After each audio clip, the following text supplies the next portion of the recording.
তোমরা শিরক ও কুফরির গণতন্ত্রকে সুরার একটি বৈধ পন্থা বানিয়েছ।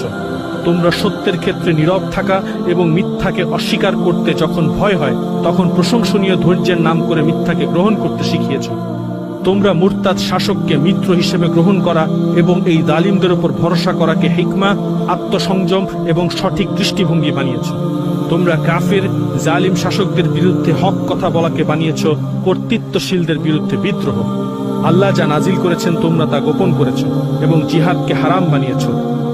জিহাদের প্রতি উৎসাহ প্রদানকে বানিয়েছ বৈধ সরকারের বিরুদ্ধে উস্কানি। তোমরা দুশমন কুফফারদের হত্যা করাকে বানিয়েছ পবিত্র রক্তকে বৈধ করে নেয়। তোমরা মুজাহিদিনদের যারা সত্যপরায়ণ তাদের বানিয়েছ গুমরাহ খাওয়ারিজ এবং মুরতাদ ধর্মনিরপেক্ষ জাতীয়তাবাদী গণতান্ত্রিক আমেরিকার দালাল এবং তাদের কুকুরদের বানিয়েছ মুজাহিদিন। তোমরা তাগুতের উপর অবিশ্বাস করাকে বানিয়েছ বিশাল ফিতনা। আল ওয়ালা ওয়াল বারা একটি অপরাধ। তোমরা জালিম কাফের মুরতাদ শাসকদের বানিয়েছ হিদায়াতের ইমাম, ন্যায় নিষ্ঠতার কর্তৃত্বশীল এবং মুসলিম শাসক। তোমরা আল্লাহর কিতাবকে নিজেদের পিঠের পিছনে ছুঁড়ে মেরেছ, তার আয়াতসমূহকে স্বল্প মূল্যে বিক্রি করেছ এবং আল্লাহর আয়াত ও তার দ্বীনকে অবাঞ্ছিত করেছ।